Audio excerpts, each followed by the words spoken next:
क्या अब पूर्व राज्यसभा सांसद निर्दलीय चुनाव लड़ेंगे कि अब पार्टी छोड़ने के बाद कांग्रेस का साथ देंगे?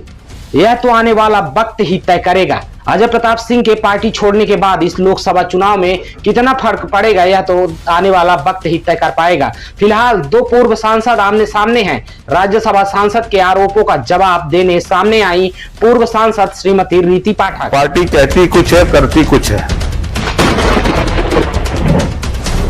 पार्टी कहती है कि कार्यकर्ताओं की राय के आधार पर चयन होगा। पार्टी कहती है कि जनता में सर्वे के आधार पर चयन होगा। पर एक और जहां राज्यसभा सांसद ने पार्टी के चयन प्रणाली पर सवाल उठाते हुए पार्टी की प्राथमिक सदस्यता से त्यागपत्र दे दिया, तो वहीं दूसरी तरफ पूर्व सांसद रीति पाठक ने कहा कि व्यक्तिगत महत्वाकांक्षा पूरी न होने के कारण पार्टी छोड़ना दुर्भाग्यपूर्ण है। वर्तमान विधायक और पूर्व सांसद श्रीमती रीति पाठक ने कहा कि अजय प्रताप सिंह ने राष्ट्र निर्माण के महायज्ञ से स्वयं को वंचित कर लिया है। उन्होंने कहा कि अपने स्वार्थ और इच्छा पूर्ति के लिए पार्टी को छोड़ना दुर्भाग्यपूर्ण है। श्रीमती रीति पाठक का कहना है कि पार्टी ने उन्हें सांसद सहित विभिन्न पदों पर आसीन कर चुकी है। उन्होंने कहा कि अजय प्रताप सिंह का पार्टी छोड़ना दुखद है और बेहद दुर्भाग्यपूर्ण भी है। भारतीय जनता पार्टी एक विशाल वटवृक्ष है, लेकिन जब कोई पत्ता टूटता है तो उसका एहसास वटवृक्ष को भी होता है।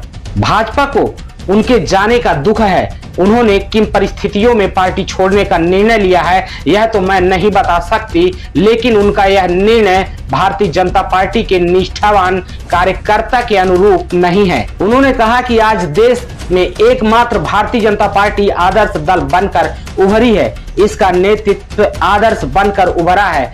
देश में बड़े बड़े काम हो रहे हैं। प्रधानमंत्री मोदी जी बहनों को गैस कनेक्शन दे रही हैं। धारा 370, 35A हटने जैसे काम हो रहे हैं। एक राष्ट्र और एक चुनाव की बातें हो रही हैं। ऐसे महत्वपूर्ण और क्रांतिकारी समय में कोई अपनी इच्छा पूर्ति न हो पाने के कारण पार्टी छोड़ दे, यह निश्चित रूप से प्रश्न तो खड़े करता ही है। वहीं कल शनिवार को राज्यसभा सांसद ने यह कहते हुए पार्टी से इस्तीफा दे दिया कि मैं अपने आप को पार्टी के अनुकूल नहीं मान पा रहा हूं। पार्टी में मैं लोगों की सेवा करने के लिए आया था, न कि धन अर्जन करने के लिए। राजनीति सही मायने में हमारे लिए सेवा का माध्यम थी, धन अर्जन का माध्यम नहीं थी। लेकिन अब ऐसा लगता है कि पार्टी बड़े पैमाने पर भ्रष्टाचारियों को संरक्षण दे रही है। पार्टी में बड़े पैमाने पर पर्याप्त हो गया है। भ्रष्टाचारियों को संरक्षण बड़े पैमाने पर मिल रहा है। राजनीति व्यापार का एक माध्यम बन गई है।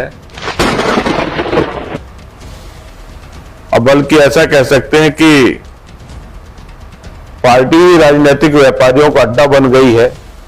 राज्यसभा सांसद अजय प्रताप सिंह ने कहा कि पार्टी अब राजनीतिक व्यापार का माध्यम बन गई है।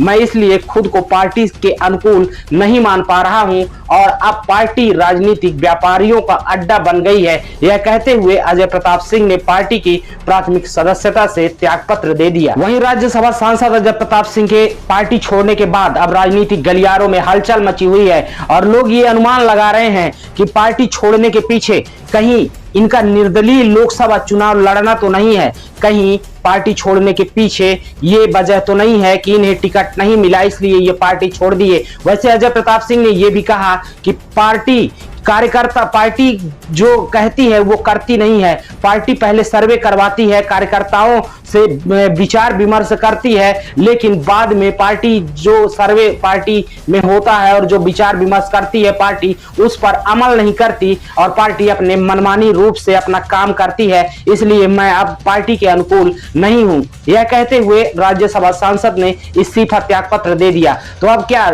इनके इस्तीफा से देने के बाद क्या राजेश मिश्रा की मुश्किलें बढ़ जाएंगी? क्या भारतीय जनता पार्टी का एक हिस्सा उखड़ जाएगा? और भारतीय जनता पार्टी से अगर ये हिस्सा उखड़ता भी है तो क्या इससे कमलेश्वर पटेल को फायदा होगा? यह तो अब आने वाला वक्त ही तय कर पाएगा। बहुत बहुत धन्यवाद। जय हिंद, जय विंध्य।